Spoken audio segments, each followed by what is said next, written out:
Racikan Berita.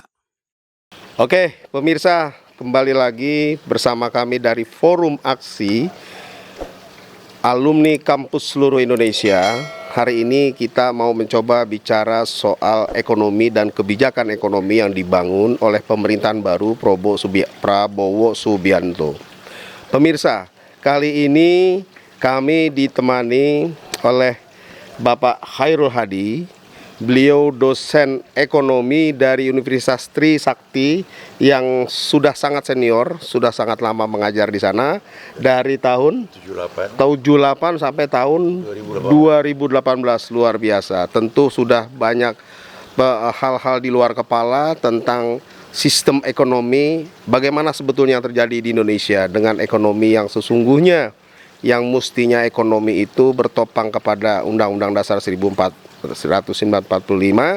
yang harus mensejahterakan seluruh rakyat Indonesia. Nah, sekarang kita mau mencoba mengkritisi karena ada dua pemerintahan. Pertama, pemerintahan Joko Widodo yang kemarin yang berdampak pada pemerintahan Prabowo. Assalamualaikum warahmatullahi wabarakatuh, Pak Khairul. Assalamualaikum warahmatullahi wabarakatuh. Baik, Pak Khairul, coba kita minta pandangan Pak Khairul nih soal kebijakan ekonomi dan perilaku ekonomi yang dilakukan oleh pemerintahan Joko Widodo dulu. Karena baru berapa waktu yang lalu beliau sudah habis masa waktunya. Tentu ini tidak begitu saja, pasti akan berimplikasi kepada pemerintahan yang baru, yaitu pemerintahan Prabowo Subianto yang katanya kabinet merah putih. Menurut Pak Khairul, kira-kira gimana kemarin itu kebijakan ekonomi yang dipimpin oleh Presiden Joko Widodo? Oke. Pertama tentunya kita lihat bagaimana kebijakan ekonomi dilaksanakan oleh Jokowi. Ini tidak terlepas dari kebijakan-kebijakan ekonomi sebelumnya, yaitu meninggalkan pasal 33 ayat 123 yang sudah digariskan oleh Bung Hatta jauh-jauh sebelum Indonesia merdeka. Sayangnya, hampir semua ekonom di Indonesia ini kelihatannya tidak memahami itu, sehingga diabaikan. Apa yang terjadi? Yang terjadi adalah terjadi ketidakadilan dalam memberikan imbalan bagi orang-orang yang ikut berproduksi. Sehingga yang kaya hartanya semakin berlimpah ruah, yang miskin jumlahnya semakin berlipat ganda. Nah, ini yang tidak pernah disinggung-singgung selama Jokowi, malah yang makin melaju adalah kapitalisme tanpa terkendali. Selama itu kalau masih itu yang diikutkan oleh Prabowo, ya kita semakin lama semakin larut. Ditambah lagi kebijakan anggaran kita melanjutkan kebijakan anggaran di zaman Orde Baru yang namanya berimbang. Berimbang itu maksudnya kalau defisit cari utang. Harusnya mulai sekarang kita jangan berutang. Apa adanya. Ibarat kata orang Minangkabau, bayang-bayang sepanjang badan. Itulah kira-kira permulaan yang dapat saya sampaikan. Baik, yang menarik Bang Khairul soal hutang. Apa iya negara tidak punya hutang atau tidak boleh berhutang? Karena hutang itu kan ada ukuran-ukuran tersendiri, ada rasio tersendiri. Utang yang diukur, apakah utang ini dengan kapasitas jumlah sekian dinyatakan utang yang sehat atau tidak sehat? Itu kira-kira gimana kalau negara tidak boleh hutang itu seperti apa maksudnya? Oke. Jadi begini, utang piutang dalam bisnis itu biasa. Negara itu kan kalau kita lihat sebagai satu kesatuan ekonomi, itu sama dengan perusahaan. Jadi negara boleh berutang, tapi utang ini harusnya menghasilkan pendapatan. Tapi di kita ini hutang hanya sekadar ditanam dalam bentuk-bentuk aset yang tidak membuahkan, akhirnya jadi bidang korupsi. Jadi ini yang tidak terkendali. Siapapun boleh hutang. Malah di sini yang saya lihat petani luar biasa anggaran yang diberikan kepada mereka. Tapi mereka hampir nggak dapat. Ini yang dikorup. Boleh telusuri. Sampai ke tingkat kabupaten, hampir tidak ada petani yang menerima. Kecuali petani-petani yang kroni dari petugas. Jadi dalam hal ini, berutang boleh saja. Tapi utang itu harus bisa menghasilkan sesuatu dan bisa membayar kembali utangnya. Kalau ini enggak, pokoknya bikin proyek tinggal gitu. Itu yang tidak ada perhitungannya. Jadi ini masalah tidak sinkron Ya. antara kebijakan Ya, yang dikonsep Ya. dengan tataran yang aplikasi yang ada di bawah. Kira-kira gitu persoalannya. betul. Di zaman masa Jokowi itu kan ada Dewan Ekonomi Nasional. Ya. Seingat kita itu dulu ketuanya Sutrisno Bahir. Ya, Tugas DEN adalah membangun formulasi kebijakan, rumusan, dan itu untuk presiden.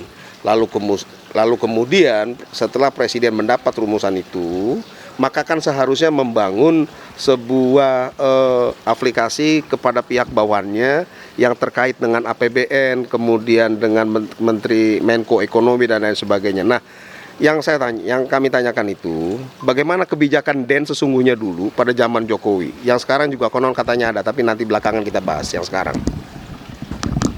oke deh. Saya tidak banyak memperhatikan apa kinerja dari Dewan-Dewan Ekonomi Nasional. Semuanya hanya sekadar formalitas. Ya. Kenapa saya katakan demikian? Sebetulnya kalau kita betul-betul berpegang kepada pasal 33 UUD 45 yang digariskan oleh Bung Hatta, sebetulnya tulang punggung ekonomi nasional itu apa? Bung Hatta mengatakan sebetulnya bukan koperasinya. Tulang punggung ekonomi nasional itu adalah ekonomi rakyat yang disusun sebagai usaha bersama berdasarkan koperasi. Itu sebetulnya. Itulah yang menjadi sokoguru ekonomi. Tapi sampai sekarang, siapa ekonomi rakyat itu tidak pernah dirumuskan. Padahal Bung Hatta jelas-jelas mengatakan ekonomi rakyat itu rakyat yang melakukan kegiatan produksi. Siapa dia? Petani, pengumpul hasil hutan, nelayan, pengrajin, dan penambang rakyat. Hanya ini yang anggota koperasi. Contoh aja coba lihat. Berbicara ketahanan pangan. Pernah nggak disinggung di mana posisi petani nelayan? Nggak ada. Jadi selama ini kamuflase semua ini. Kita sudah terbuai dengan tangan-tangan orang yang hanya mencari keuntungan, sementara potensi kita menghasilkan produktivitas itu sengaja dikerdilkan. Ini harus dirubah oleh Prabowo. Nah, Prabowo saya lihat dari susunan kabinetnya, bidang ekonomianya berapa bagian itu, saya pun bingung juga. Jadi, oke lah, kalau itu kita nilai nanti bolehlah.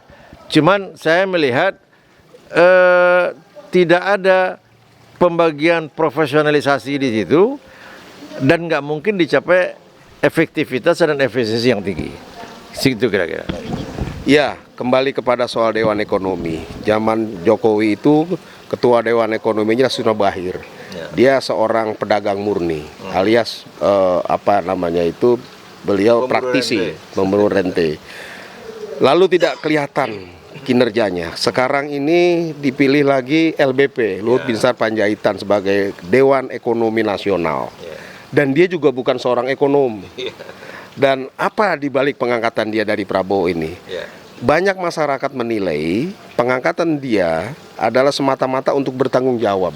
Karena dalam persoalan Jokowi, Luhut Binsar Panjaitan ini seringkali disebut oleh masyarakat luas itu, oleh publik, oleh media, adalah orang-orang yang jago lobby keluar untuk mencari hutang. Nah, kami berpikir jangan-jangan Prabowo mengambil dia hanya sebatas untuk tanggung jawab, termasuk kepada Sri Mulyani. Ya, Sri Mulyani begitu juga, dia harus banyak tanggung jawab kepada sektor-sektor keuangan yang kira-kira nanti Prabowo bisa nggak nyaur utang, bisa nggak bayar utang. Nah, Dalam persoalan ini, menurut Bang Khairul itu, kira-kira gimana nih konsep Prabowo?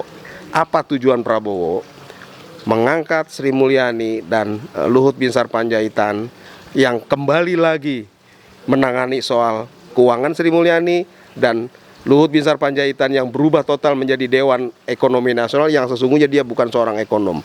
Kira-kira gimana menurut pandangan Bang Khairul? Begini, kalau menilai secara detail tentunya saya nggak punya bahan lengkap ya. Cuman Sri Mulyani kebijakannya tetap ada utang baru setiap anggaran. Karena dia menganut azas kebijakan anggaran berimbang. Defisit ngutang. Harusnya mulai sekarang stop utang baru. Nah, utang lama restrukturisasi kepada debitur kita. Jadi itu aja udah berkurang itu. Kita harus berhemat, mana yang pantas dijadikan dibangun, lakukan, mana yang tidak mundur saja dulu. Itu tuh yang utama ya. Yang kedua, jalankanlah pasal 33 UUD 45 secara murni dan konsekuen. Nah, saya melihat penafsiran atas pasal 33 yang digariskan Bung Hatta memang masih ngambang sekarang. Harusnya kita lakukan simposium nasional sehingga jelas mana ini apa artinya gitu. Selama ini tidak didalami, tetapi tetap aja dijadikan pasal 33. Ini keliru kita. Jadi hanya dielus-elus, tetapi tidak pernah dilaksanakan.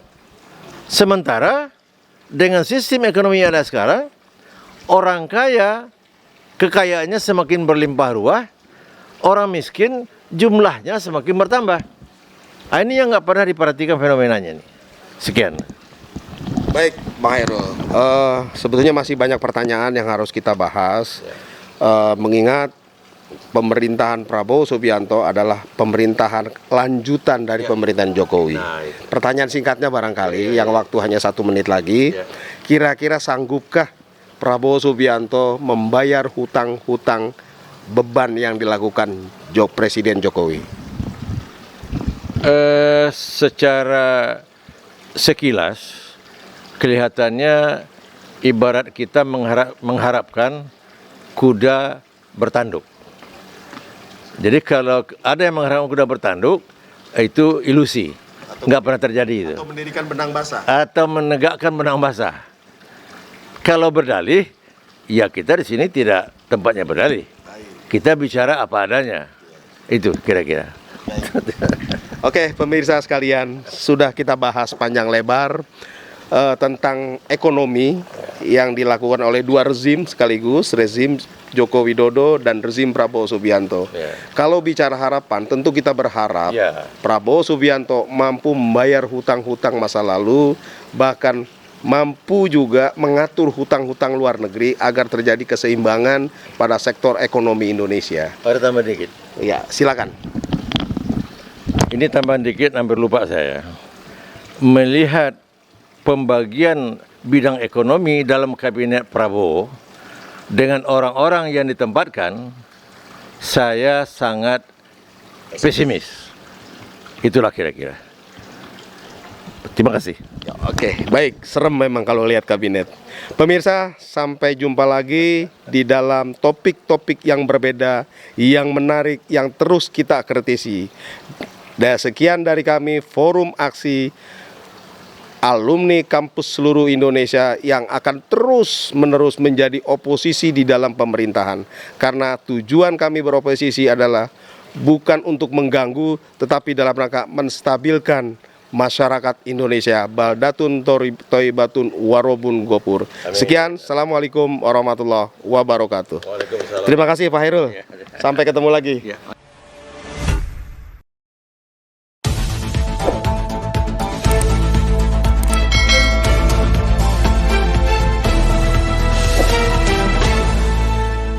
Racikan Berita